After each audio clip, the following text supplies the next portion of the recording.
The World Health Organization, WHO, declared on January 30th a global health emergency with the new coronavirus outbreak. You may be wondering whether you need to wear a face mask to protect yourself against it. So the advice of the public health authorities in most places is that masks are really not necessary and they may actually be unhelpful. And one of those reasons is because people will assume that they're protected when perhaps they're not.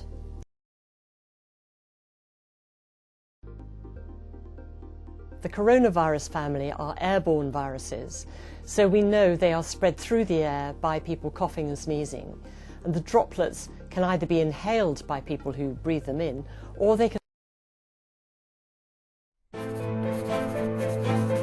Hello, I'm a mask. I'm in different shapes and sizes, flying around the world to help prevent the virus from the coronavirus emergency and a reality check on how concerned you should be and what you should really do to protect yourself and your family. We're seeing a rush to buy those face masks, and TJ Holmes is here with more on that. Good morning, TJ. All right, let me try to make it plain here, Stray. I have one surgical face mask here between the two of us, between me and Tom. He's sick, I'm not. Who should get the mask? Well, your natural instinct is to say, give me that mask. I don't want to catch what he has, but I should be begging him to wear it, because him, the sick person wearing it, better protects me, the healthy person, as if I were wearing it myself. So all these masks are floating around out there. Which ones do health officials say you should use? Is no exception to this. But which kind of masks would best prevent diseases, and how do we wear it correctly? There are two basic mask types commonly used in a clinical setting. Surgical masks are more loose-fitting and generally provide good protection against larger droplets dispersed through coughs and sneezes. The sort of face masks that we see mostly in pictures seem to be the standard surgical face masks that are worn in the operating theatre.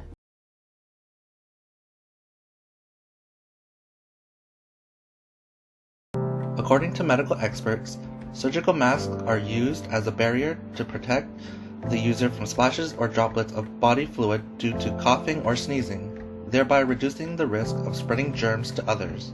People can use this type of mask to reduce the risk of a virus infection. Masks help prevent large particles expelled by the wearer from reaching the patient. They also help protect the sterile surgical field from contamination of exhaled particles. In addition, fluid-resistant surgical masks help reduce wearer exposure to blood and body fluids. The standard surgical masks may help prevent some of the transmission. Taking it back to the basics again today, and another one of the most important things that you need to find what fits you in the OR is the surgical mask.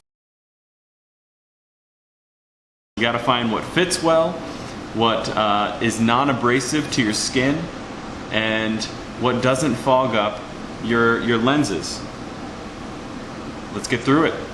This foam is designed to help prevent the fogging, and it's also a non-abrasive foam, so it's gentle to your skin. Designed to prevent a person from spreading germs from sneezing and coughing.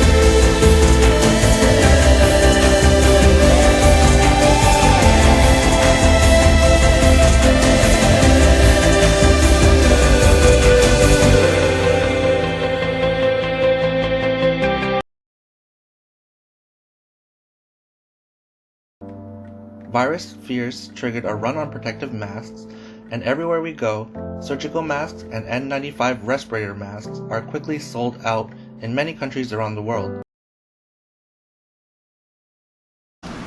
Now this mask, this is an important mask. This is your N95 Respirator Mask. Some of you out there may know about this, some of you may not. This is for tuberculosis patients, TB patients. If you have a patient that comes into the OR and it's noted that they have TB, it's important for you that you wear this mask. You do not want any of that airborne TB in the room. If you have a TB patient, any of those airborne particles coming into yourself It's absolutely important.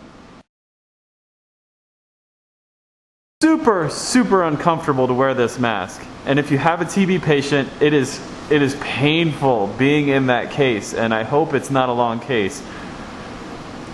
You're like, it's sealed so tight that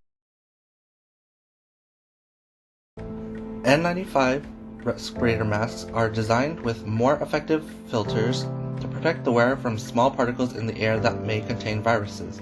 They can in fact filter out 95% of airborne particles according to the CDC, or the Center for Disease Control and Prevention. This mask is suitable for health professionals to use when interacting with patients of infectious diseases and is usually worn only for a short time. There is another face mask as well, called the N95, and that has a different sort of shape. It's a bit more round.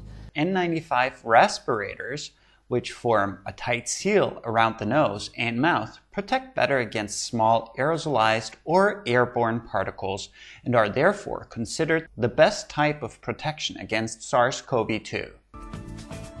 NIOSH-approved N95 respirators are designed to fit tightly to the face and create a seal between the face and the respirator, and are intended to help reduce the wearer's exposure to certain airborne particles, including those generated by electrocautery, laser surgery, and other powered medical instruments. Which the FDA says has a very efficient filtration, keeping out 95% of airborne particles. There are a bunch of different styles. These are what we use in hospital settings for healthcare providers. They have to be measured for your face. I went through this process. It took several attempts, different sizes, different models, to actually find the one that works for me. They have to be put on properly. You see the two elastic bands there. One has to be high on the head, one has to be around the neck. We're seeing people wear these incorrectly.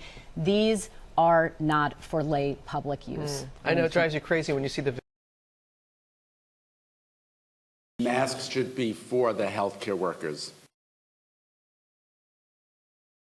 The N95 mask will protect you against particles, but they're very hot to wear and they're very difficult to put on. You have to be trained almost to do it. When it's on, your breathing is quite restricted. 95 mask, when fit properly, can also make it more difficult for a person to breathe. People do not use their masks correctly. They play with it. They wear it too long. And it's important that all masks are to be worn only once. Immediately dispose it in the trash when you remove it. Personal protective equipment, including masks, are vital for protecting healthcare workers from infection with COVID-19. But during this pandemic, with masks in high demand by hospitals and individuals alike, it's not surprising that many institutions are facing shortfalls and are left scrambling to find alternatives. The public should not be buying masks. But that hasn't stopped the public from buying up masks. Stores and websites sold out. ABC News gaining exclusive access inside this 3M factory in South Dakota, where they're working around the clock to meet demand. Amazon even reportedly warning third-party retailers that are taking advantage of this mask hysteria, raising prices by more than 400%. Health officials are preparing for a potential shortage. If people really get sick with anything, not just coronavirus, and they can't go to a hospital and have healthy healthcare workers take care of them, we're in a much bigger situation. Something to keep in mind. Many regulatory bodies have guidelines for how to address a shortage of appropriate masks during a global pandemic, which include allowing single-use masks to be worn continuously throughout an entire shift. What are the risks of reuse? According to the CDC, the most significant risk of reuse and extended use is contact transmission. That is, that the person might touch the surface of a contaminated respirator, then infect themselves by touching their face. Since they are in short supply, is there a way to safely wash or decontaminate these masks between uses in order to extend the life of the available supply? Any decontamination process must not compromise the proper fit of the mask while maintaining the mask's ability to filter out small particles like the virus.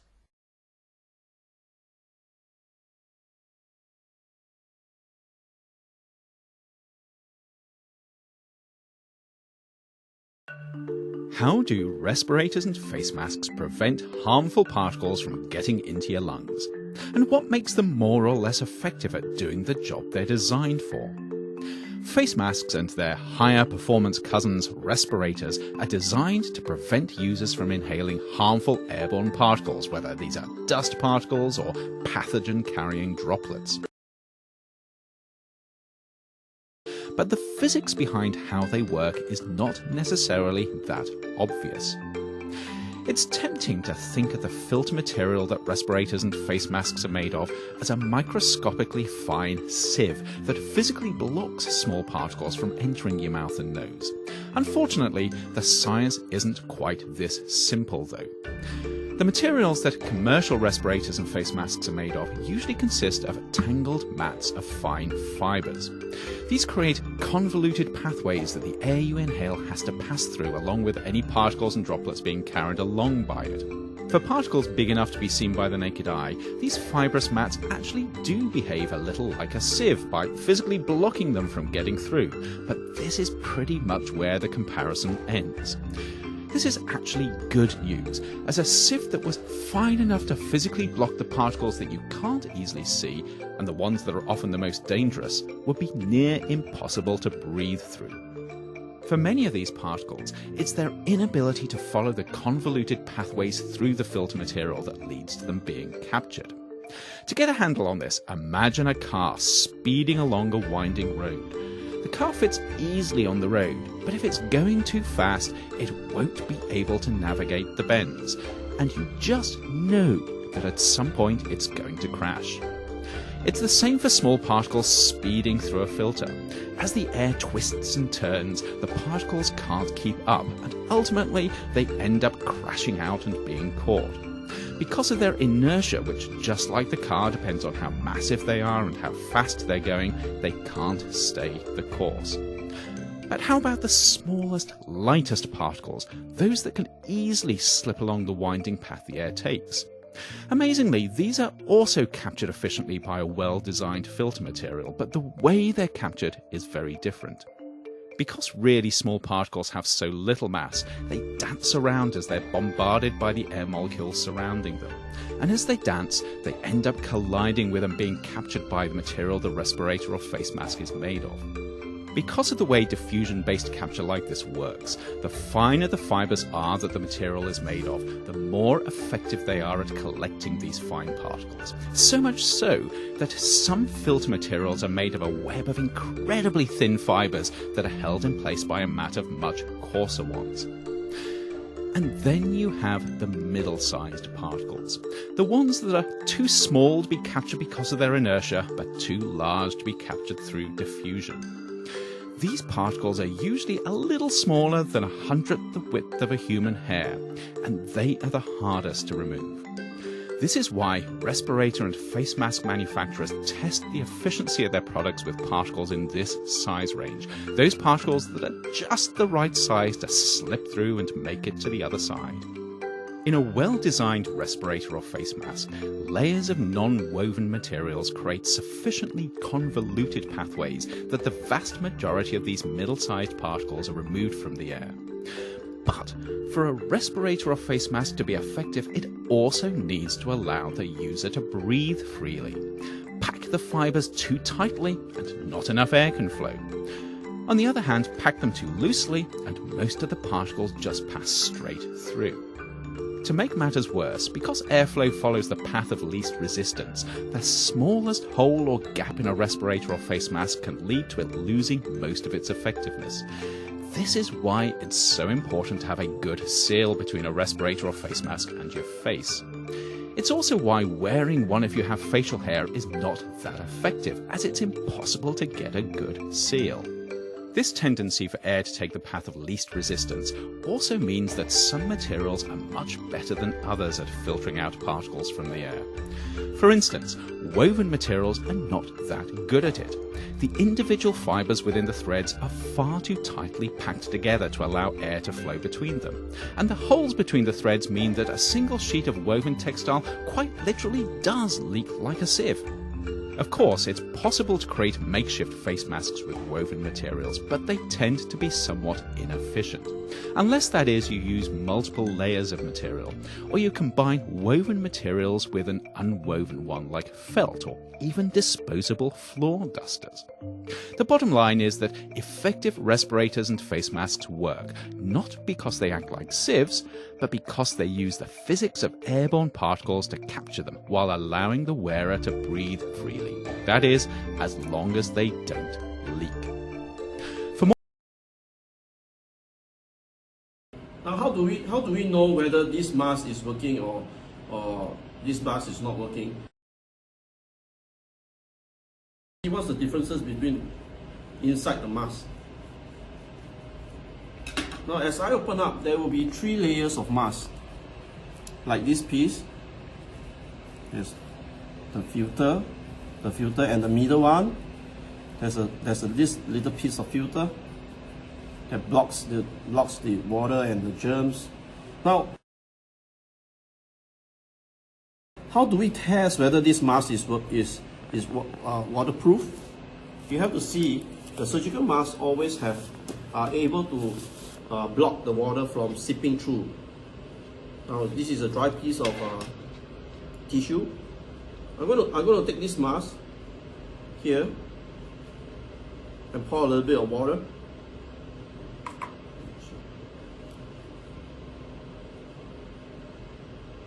By right, you will hold the water for about 5 minutes or more.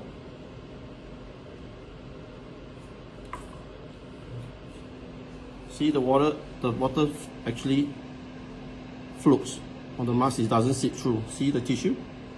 Now the normal industrial mask, it will seep through. So this mask is a real mask, or rather I will use, this is a real surgical mask, not the industrial mask that some places are selling right now.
Was it?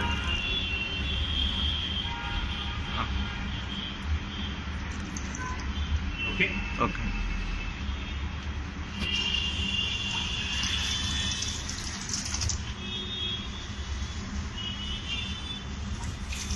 Okay. There's also another way for us to test the mask. If you open up this piece,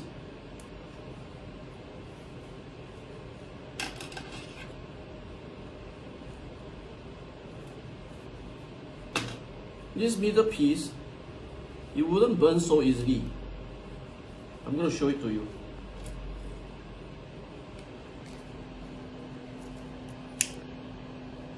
See, it doesn't catch fire. it doesn't catch fire, see?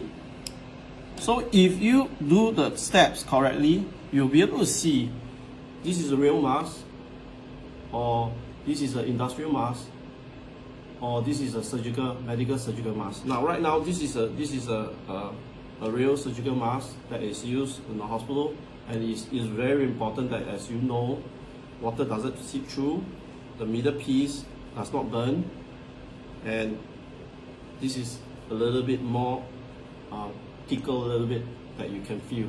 Yeah? So this is how you check your mask. Amen? Ready?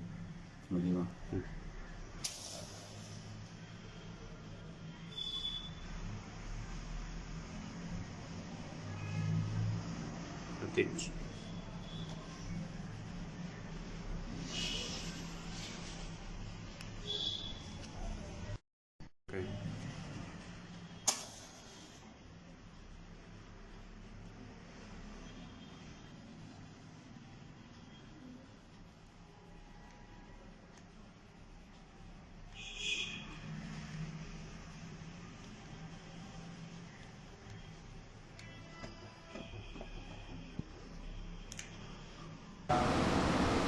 I hope you guys find a mask that works for you.